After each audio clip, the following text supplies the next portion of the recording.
నమస్తే, welcome to KVR news 9 బులెటిన్ల ముందుగా headlines చూద్దాం.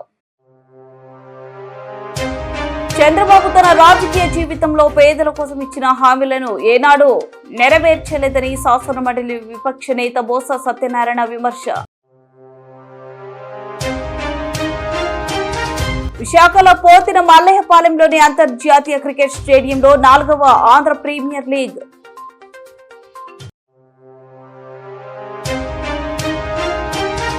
ప్రపంచ జనాభా దినోత్సవం జరపడం చాలా సంతోషం. ప్రజల జీవన ప్రమాణాలు మెరుగుపడేందుకు మంచి పాలసీ తీసుకొస్తున్నాం.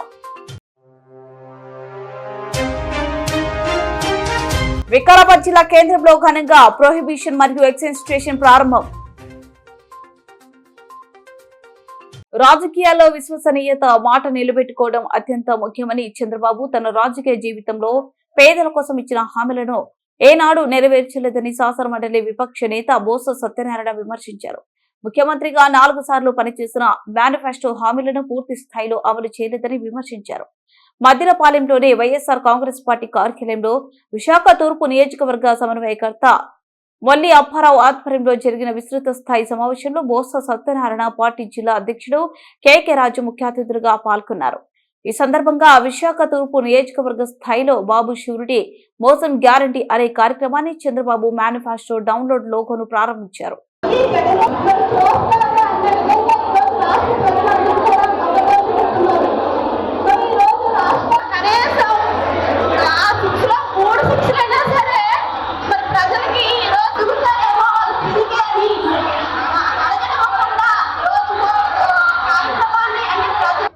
రీజనల్ కోఆర్డినేటర్ మరియు మా గురువర్యులు కార్యకర్తలందరి తరఫున కూడా మరి ధన్యవాదాలు తెలియజేసుకుంటూ కార్యకర్తలందరికీ కూడా పేరు పేరు ధన్యవాదాలు తెలియజేస్తూ మరి ఇప్పుడు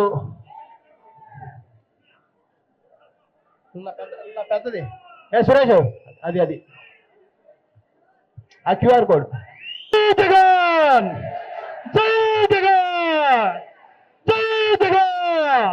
జోహార్ వైఎస్ఆర్, జోహార్ వైఎస్ఆర్, జోహార్ బాబు షూరిటీ, బాబు షూరిటీ, బాబు షూరిటీ, బాబు షూరిటీ, బాబు షూరిటీ, బాబు షూరిటీ, జై జగన్, జోహార్ వైఎస్ఆర్.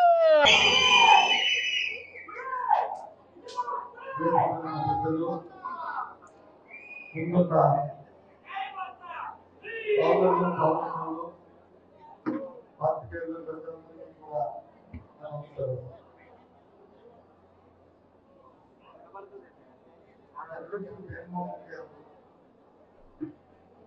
కార్యక్రమాలు వచ్చి పార్టీ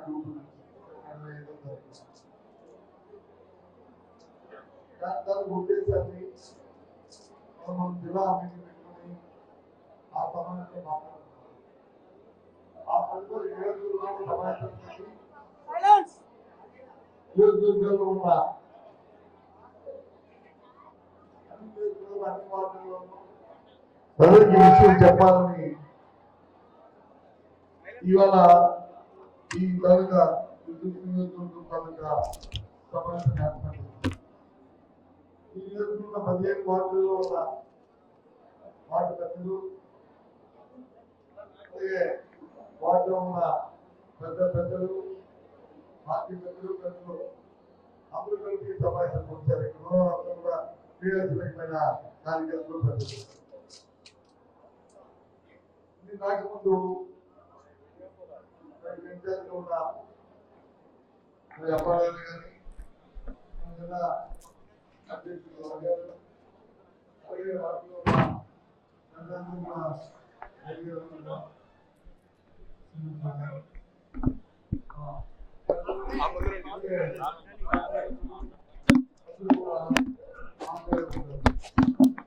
చెప్పే ఉంటారు. ఇప్పుడే ఆఖరిలో జగన్మోహన్ రెడ్డి గారు తాలూకా పుస్తకం కూడా చూశారు. ఈ కార్యక్రమం తాలూకా ఉద్దేశం ఏంటంటే ఈ ప్రభుత్వం వచ్చి సంవత్సర కాలం అయింది. ఈ సంవత్సర కాలంలో ఏదైతే ఇవాళ ఉన్న ప్రభుత్వం కూటమి ప్రభుత్వం ప్రజలకు ఇచ్చిన వాగ్దానం ఏదైతే ఉన్నాయో వాటిని అమలు జరపడంలో విఫలమే కాకుండా ఎప్పుడు చేస్తారో అనే తారీఖును కూడా ప్రకటించకుండా ప్రజలను మభ్యపెట్టి మోసం చేస్తున్న ఈ నేపథ్యంలో ప్రజలకు వాస్తవ విషయాలు చెప్పాలని చెప్పి ఎప్పుడు చంద్రబాబు నాయుడు అధికారంలోకి వచ్చినా ఇలాంటి మోసాలు మాయలు చేస్తూ కాలం గడుపుతూ పప్పం గడుపుతూ మన పెద్దల మీద వారి మీద ఆవాకులు చావాకులు మాట్లాడుతూ మరి ఈ కార్యక్రమం చేస్తున్న ఈ తరుణంలో ఈ విషయాన్ని ప్రజలు చెప్పడమే ఈ కార్యక్రమం తాలూకా ముఖ్య ఉద్దేశం. ఇదేదో ఆ పార్టీ మీద బురద జల్లాలనో లేదు ఆ పార్టీ మీద ఉన్న పెద్దల తాలూకా చెప్పాలనో కాదు. ఏ విధంగా ప్రజాస్వామ్యంలో మాటిచ్చిన మాటకి నిలబడమే రాజకీయాల్లో అవసరమైన ఆవశ్యకత చెప్పడానికి రాబోయే కాలంలో ఇంకా ఏ రాజకీయ పార్టీ కూడా ఇచ్చిన మాట నెరవేర్చకపోతే ఏ విధంగా ప్రజలు బుద్ధి చెప్తారో ఆ ప్రకారం చేయడానికి ఈ కార్యక్రమం దానికి ముఖ్య ఉద్దేశం.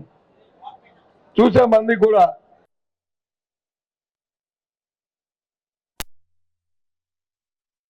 ఆడవాళ్ళకి వచ్చి స్థితి ఇస్తున్నారు, 50 సంవత్సరాలు నిండితే వారికి వచ్చి పెన్షన్ ఇస్తున్నారు, మళ్ళీ ఫ్రీ బస్ రాష్ట్రంలో ఎక్కడికి వెళ్ళినా సరే ఫ్రీ బస్ అన్నారు. మరి నిన్నకాక మొన్న వచ్చి కాదు ఈ జిల్లాలోనే అని చెప్పి మాట మార్చారు. ఇలాంటి కార్యక్రమాన్ని కూడా ఇదే జగన్మోహన్ రెడ్డి గారు కానీ ముఖ్యమంత్రిగా ఉండే నేపథ్యంలో ఏది మాట ఇచ్చామో ఆ మాటని దెబ్బతాటకుండా కార్యక్రమాన్ని చేసిన పరిస్థితిని కూడా ఈ సందర్భంగా జ్ఞాపకం చేస్తున్నాం.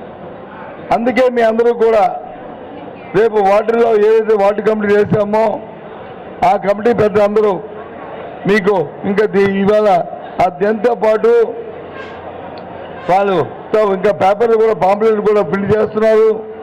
అవి కూడా ఇస్తారు, చేతికి ఇస్తారు.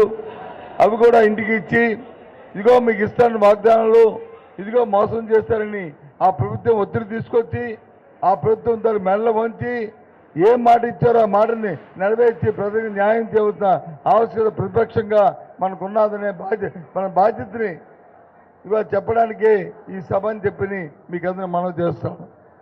కాబట్టి దయచేసి ఏ ఒక్కరు కూడా అశ్రద్ధ అలసత్వం లేకుండా మన నాయకుడు జగన్మోహన్ రెడ్డి ఇచ్చిన మాట ఏదైతుందో ఆ మాటకు కట్టుబడి ఆ మాటతో మన విశాఖలో పోతిన మల్లయ్యపాలెంలోని అంతర్జాతీయ క్రికెట్ స్టేడియంలో 4వ ఆంధ్ర ప్రీమియర్ లీగ్ ఆగస్టు 8 నుండి 24 వరకు జరుగుతాయని IPL governing council chairman Sujay Krishna Rangarao చెప్పారు. క్రికెట్ స్టేడియంలో జరిగిన మీడియా సమావేశంలో ఏసీఏ కార్యదర్శి సనా సతీష్ బాబుతో కలిసి ఆయన మాట్లాడారు. గత 3 సీజన్లలో ఏసీఏ అందుకున్న ఫ్రాంచైజ్ ఫీజు సంవత్సరానికి 4.3 కోట్లు కాగా ఈ సీజన్లో ఫ్రాంచైజ్ ఫీజులు సంవత్సరానికి 14 కోట్లు అని చెప్పారు. ఫ్రాంచైజీ ఫీజులు 3 రేట్లు పెరిగాయన్నారు. పారదర్శకత, వృత్తి నైపుణ్యం, ఆటగాళ్ల అభివృద్ధి ఏపీఎల్ లక్ష్యం అన్నారు. గత 3 సీజన్లలో మొత్తం 15 లీగ్ మ్యాచ్లు జరిగాయి. ఇప్పుడు వాటి సంఖ్య 21కి పెంచినట్లు చెప్పారు. ఈ సీజన్లో తమకు 7 జట్లు ఉన్నాయని, వేలంపాట విలువ 35 లక్షలు అని చెప్పారు. రాడిసన్ బ్లూలో ఈ నెల 14న క్రీడాకారులు వేలంపాట జరుగుతుందన్నారు. అత్యధిక జట్టు బీడ్ 2.5 కోట్లని 2.5 కోట్లని ప్రతి జట్టులో కనీసం 2 అండర్-19 ఆటగాళ్లతో 18 నుండి 20 మంది ఆటగాళ్లు ఉంటారని చెప్పారు. అవునండి, అలాగా గ్రౌండ్ డెవలప్మెంట్ కి ముందు ఏసీఏని సపోర్ట్ కోరి గ్రౌండ్ డెవలప్మెంట్ కి ముందు చూస్తే ఆటోమేటిక్ గా టాలెంట్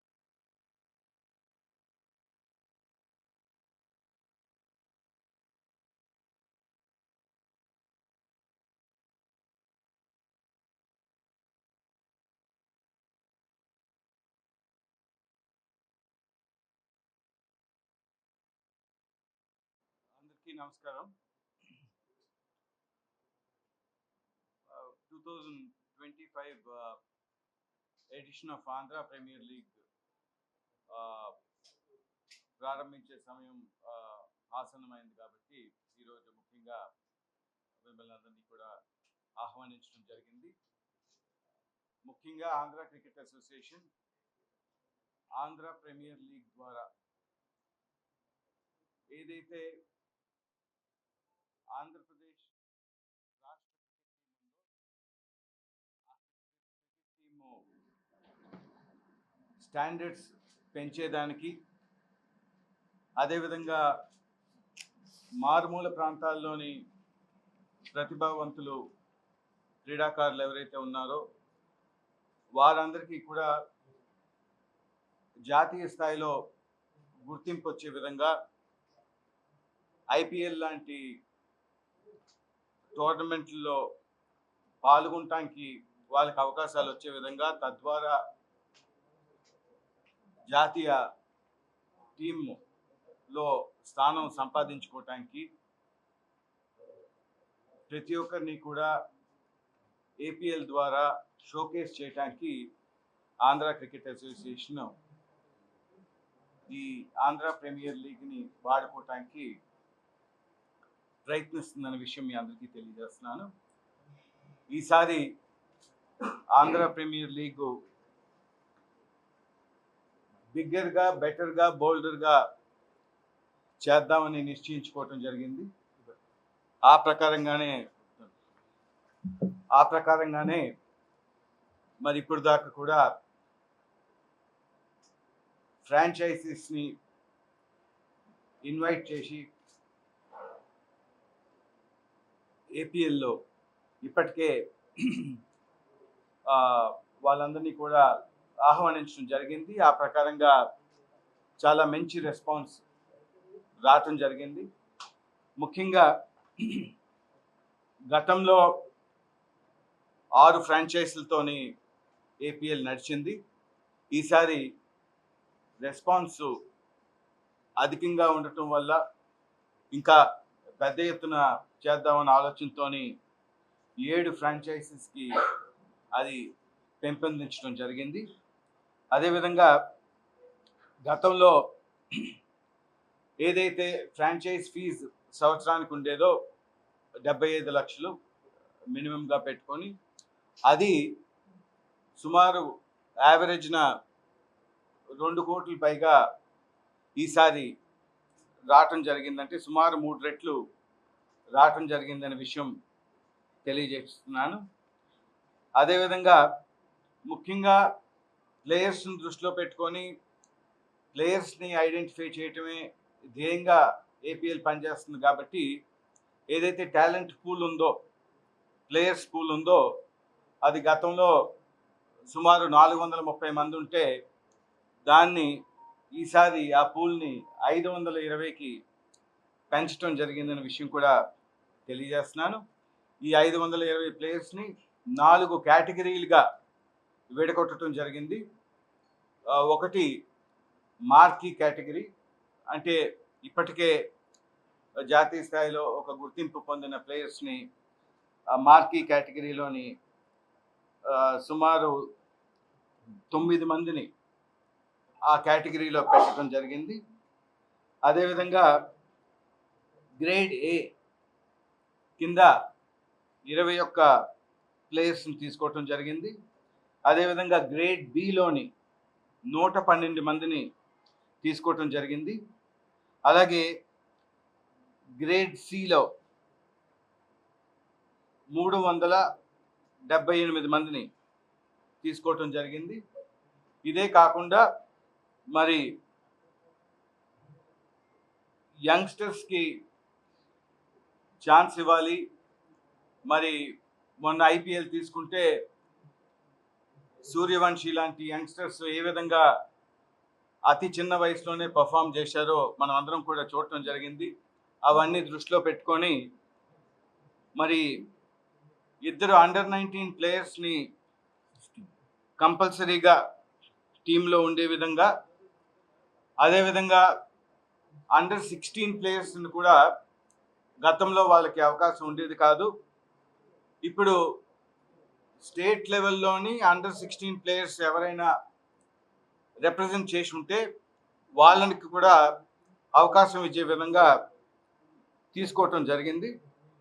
ఈ ప్రకారంగా మరి ఈ పూల్ ఆఫ్ ప్లేయర్స్లోని ఆక్షన్ ద్వారా 14వ తేదీ ప్లేయర్స్ ఆక్షన్ జరగబోతుంది మన రాడిసన్ బ్లూ హోటల్లోని. అక్కడ ఈ ఫ్రాంచైజీస్ అన్నీ కూడా ప్లేయర్స్ని ఎంపిక చేసుకోవటం జరుగుద్ది. అయితే ఇప్పటికే ప్రపంచ జనాభా దినోత్సవం జరపడం చాలా సంతోషం. ప్రజల జీవన ప్రమాణాలు మెరుగుపడేందుకు మంచి పాలసీ తీసుకొస్తున్నాం. We are all. ఇక్కడంతా మనం కూర్చొని ఆలోచిస్తున్నాం, ఒక మంచి పాలసీ ఏ విధంగా తేవాలి, భవిష్యత్తుకు ఏ విధంగా ముందుకు పోవాలని ఆలోచిస్తున్నాం. ఫస్ట్ టైం ప్రపంచ జనాభా దినోత్సవాన్ని మనం జరుపుకుంటున్నాం. ఇంతవరకు ఒక మాటలో చెప్పాలంటే ఒక విధంగా అందరం కూడా జరుపుకున్నాం, కానీ ఈసారి ఫోకస్ పెట్టి ఈ కార్యక్రమాన్ని నిర్వహించడానికి కారణం ప్రత్యేకంగా భవిష్యత్తు ఏ విధంగా ఉండాలని ఆలోచించడం కోసం మనం ఈ కార్యక్రమాన్ని పెట్టుకున్నాం.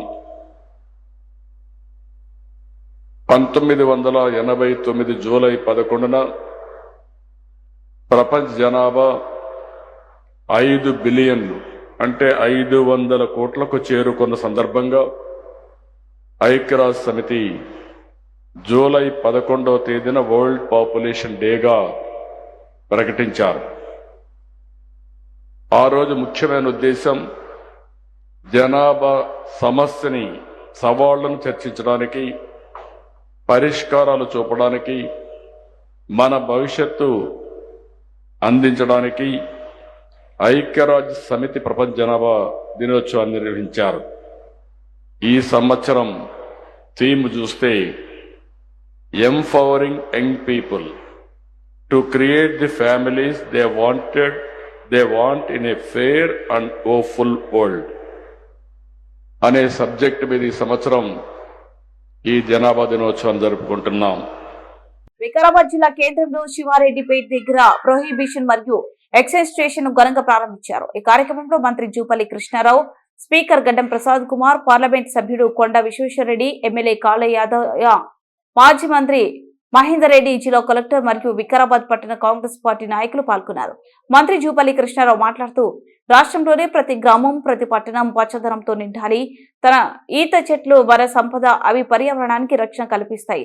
అలాగే గ్రామీణ ప్రాంతాల్లో జీవనోపాధి కోసం ఒక ప్రధాన ఆధారం అవుతాయి. కాబట్టి ప్రభుత్వ స్థలాలు, చెరువులు, కట్టలు, గుట్టలు, పై భాగాలు, కాలువలు వెంట మరియు పంచాయతీ భూ సమీపాల్లో ఈత చెట్లు విస్తృతంగా నాటాలి.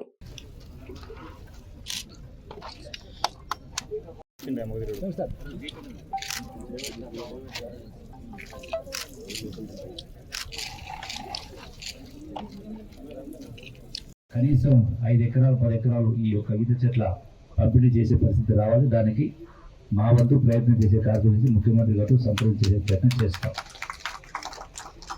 రెండవది, ఈ రోజున ఇటువంటి సంఘటన జరుగుతూ ఉన్నప్పుడు ఇంతకుముందు చెప్పారు విశ్వేశ్వర గారు మాట్లాడుతూ ఎంపీ గారు, డ్రగ్స్ కల్చర్ అంటే చాలా దారుణమైన పరిస్థితి. ఇది ఎటువంటి పరిస్థితుల్లో దీన్ని సహించకూడదు. ఎంత పెద్దవాళ్ళైనా ఎవరైనా కూడా దీన్ని ఉక్కుపాదంతో అణిచేయాల్సిన అవసరం ఉంది. కాబట్టి ఇంతకుముందే మాట్లాడుతూ నేను చెప్పడం జరిగింది, గతంలో చెప్పడం జరిగింది, కలెక్టర్ గారు చెప్పడం జరిగింది.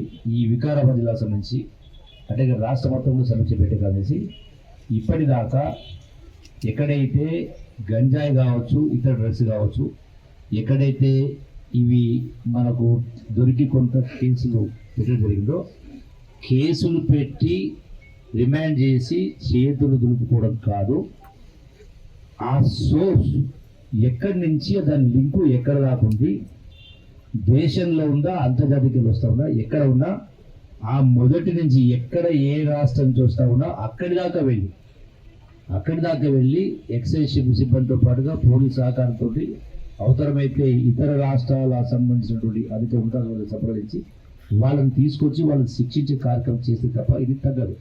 రెండవది, ఎక్కడి దాకానే వెళ్ళాలి. ఇష్యూ అనేది కేసులు పెట్టి క్లోజ్ చేస్తే సరిపోదు. సో గతంలో మాది కాకుండా నేను సమీక్ష కూడా చేయడం జరుగుతూ చూసినా ఎన్ని కేసులు బుక్ చేసినా ఎవరికి శిక్షలు పడతలేవు. సో దీనికి అధికారులు నిర్లక్ష్యంగా ఉండడానికి వీల్లేదు. ఖచ్చితంగా దీనిపైన డెప్త్తో సమీక్ష చేసే కార్యక్రమం చేసి ఎవరు దీనికి ఈ శిక్షలు పడకపోవడానికి కారణం ఏంటి, ఎక్కడ లోపాలు ఉన్నాయి, ఎవరు కారణం అని కూడా పిన్ పాయింట్ చేసే కార్యక్రమం జరుగుతుంది. రాష్ట్రంలో ఉన్నటువంటి మొత్తం ఎక్సైజ్ అధికార యంత్రాంగాన్ని కూడా నేను ఈ యొక్క విషయాన్ని వాళ్ళకు స్పష్టంగా కొట్టొచ్చు చెప్తా ఉన్నా. వాళ్ళు ఎవరు ఎంత పెద్ద వాళ్ళైనా ఎన్ని రికమెండేషన్ ఇటువంటి వాటిలో కాంప్రమైజ్ కావద్దు. రెండవది, ఈవెన్ ఈ యొక్క వీటికలకు సంబంధించి కూడా, ఎందుకంటే కూలీ నాలు చేసుకొని పొట్ట పోసుకునే వాళ్ళు ఉన్నారు బాబు. అటువంటి వాళ్ళు ఈ రోజున వాళ్ళ బతుకులు బజారు పాలై రోడ్డు మీద పడితే వాళ్ళ ప్రాణాలు పోతే ఆ కుటుంబాన్ని ఎవరు పోషించాలి? కాబట్టి ఈ నిర్లక్ష్యాన్ని కూడా చర్యలు తీసుకోవడం జరుగుతుంది. రెండు విధాలు. ఒకటి, గౌడ సోదరుల వృత్తి వాళ్ళపైన ఆధారపడదు కాబట్టి వాళ్ళకి ఇబ్బంది కాకుండా చెట్లు పెంచే కార్యక్రమం చేయడం, వాళ్ళకి ఎంత వాళ్ళకు అవసరం ఎంత వెసులుబాటు కల్పించిన ఆ విషయంలో కాంగ్రెస్ కూడా పెద్ద ఎత్తున సహకరించి ఏర్పాటు చేస్తాం. ఏదైతే ఇటువంటి సంఘటనలు జరుగుతూ ఉన్నాయో వాటన్నిటిపైన కూడా ఖచ్చితంగా కఠిన నిర్ణయాలు తీసుకోవాల్సి వస్తుంది. కాబట్టి మరి దాంతోపాటుగా ఈ యొక్క కేసెస్ పైన కూడా స్పెషల్ ఫోకస్ పెట్టేటువంటి కార్యక్రమం చేయాలని మనవి చేసుకుంటూ, ఎందుకంటే ఈ రోజున వచ్చిన పెద్దలు, మంత్రివర్యులు, గౌరవనీయులు జూపల్లి కృష్ణారావు గారు, అట్లే గౌరవనీయులు మన స్పీకర్ ప్రసాద్ గారు, మరియు కాళ యాదయ్య గారు, మన ఎమ్మెల్యే ఎస్ఐ రవీనా గారు, ముఖ్యంగా ఇక్కడ వచ్చిన మిత్రులందరికీ నమస్కారం. 10 ఏళ్ల కింద గ్రామీణ ప్రాంతానికి వస్తే గ్రామాలలో 1, 2, 3, 4 మోటార్ సైకిల్, ఇప్పుడు ప్రతి ఇంట్లో ఒక మోటార్ సైకిల్, ప్రతి గ్రామంలో 4-5 కార్లు. ధనవంతులైన మనము, కానీ దీంతో ఈ ధనం మంచిగా ఉపయోగిస్తున్నామా? దీంతో అలవాట్లు కూడా మారినాయి. చిన్న ఇంట్లో ఫంక్షన్ హాల్ల ఫంక్షను, మందు, ఇది అది, కానీ ఇవన్నీ లీగలైజ్ చేస్తే మంచిదే. కానీ ఇప్పుడు డ్రగ్స్, భయంకరమైన డ్రగ్స్ అలవాటైనాయి. అది పట్నంలోనే కాదు, మన వికారాబాద్ కూడా వచ్చినాయి. అందుకే ఈరోజు ఈ పోలీస్ స్టేషన్ ఎస్టాబ్లిష్ చేసి ఇక్కడ అధికారులు మంచిగా పనిచేయాలని కోరిక మంత్రి గారిది, మనందరిది కూడా. ఎందుకంటే సమాజాన్ని నాశనం చేసేది డ్రగ్స్. కానీ ఇంకా ఇప్పుడు కూడా ఊర్లలో కొంతమంది యువకులు తప్పు. ఎక్సైజ్ పోలీస్ స్టేషన్ ఇనాగ్రేషన్ సందర్భంగా పెద్దలు, గౌరవనీయులు, ఎక్సైజ్ శాఖ, టూరిజం శాఖ, మరి జూపల్లి కృష్ణారావు గారు, పెద్దలు, గౌరవనీయులు, మాజీ మంత్రివర్యులు, రాష్ట్ర చీఫ్ విప్ శ్రీ మహేందర్ రెడ్డి గారు, చేవెళ్ళ నియోజకవర్గం శాసనసభ్యులు గౌరవనీయులు కాళ యాదయ్య గారు, పెద్దలు, గౌరవనీయులు, చేవెళ్ళ నియోజకవర్గ ఎంపీ శ్రీ కొండా విశ్వేశ్వరరెడ్డి గారు, గౌరవ కలెక్టర్ గారు, గౌరవ అడిషనల్ కలెక్టర్ గారు, ఎక్సైజ్ డిపార్ట్మెంట్కి సంబంధించిన డీసీ దశరథ్ గారు, డిపార్ట్మెంట్ మొత్తం, పోలీస్ డిపార్ట్మెంట్. మరి ఈరోజు చూస్తుంటే చాలామంది గౌడ్స్ వచ్చారు మొత్తం కాన్స్టిట్యున్సీ నుంచి. చాలా సంతోషం. మీ మంత్రి వచ్చినందుకు, మీరు వచ్చి స్వాగతం పలుకుతున్నందుకు చాలా ఆనందము, సంతోషము. మంత్రి గారు వస్తూ కార్లో కూర్చొని మాట్లాడేటప్పుడు చాలా మంచి విషయాలు, ఈ రాష్ట్రానికి మేలు జరిగే విషయాలు చెప్పిండు. ఏదైతే తెలంగాణలో జరుగుతున్న కళ్ళు దానం మీద పెద్ద ఎత్తున మార్పులు తీసుకురావాలి, ప్రభుత్వ భూములు ఎక్కడుంటే కూడా అక్కడ ఈత చెట్లు కానీ తాటి చెట్లు కానీ పెట్టే ప్రయత్నం చేయాలి. 2 పద్ధతులు. ఒకటి, సమాజం, మొత్తం సమాజంలో 4 కోట్ల, తెలంగాణ తీసుకుంటే 4 కోట్ల ప్రజలు ప్రభుత్వ పరంగా ఎక్సైజ్ డిపార్ట్మెంట్ ద్వారా ఉన్నటువంటి స్టాఫ్ ద్వారా చేసే కార్యక్రమం చేస్తూ ఉంటాయి. ఎక్కడైతే అంటే రైడ్ చేయడము, ఆ ఇంటెలిజెన్స్ ద్వారా సమాచారాన్ని రప్పించుకొని ఆ సమాజం ద్వారా పట్టుకునే కార్యక్రమం చేసి వాళ్ళకు శిక్ష పడే పనులు చేస్తాం. కానీ ఇది సరిపో.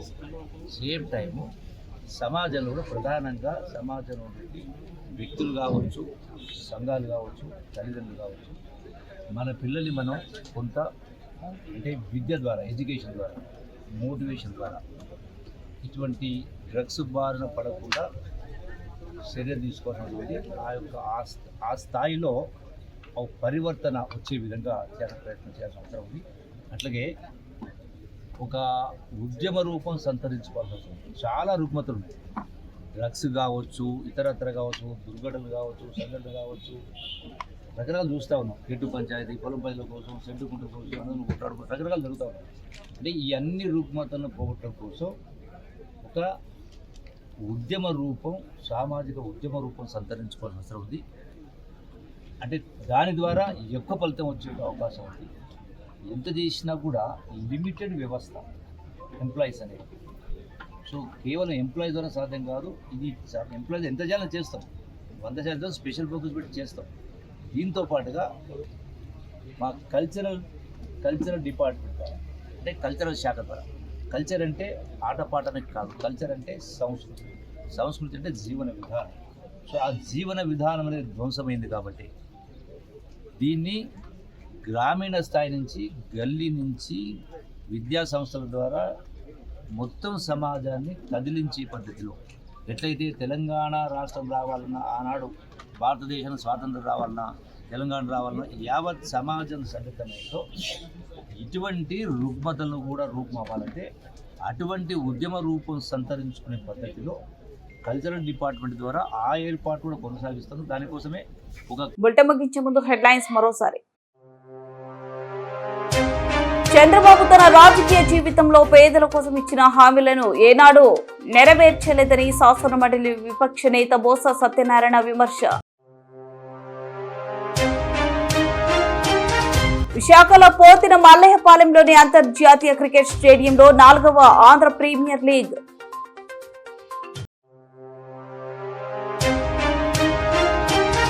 ప్రపంచ జనాభా దినోత్సవం జరపడం చాలా సంతోషం. ప్రజల జీవన ప్రమాణాలు మెరుగుపడేందుకు మంచి పాలసీ తీసుకొస్తున్నాం. వికారాబాద్ జిల్లా కేంద్రంలో ఘనంగా ప్రొహిబిషన్ మరియు ఎక్సైజ్ స్టేషన్ ప్రారంభం.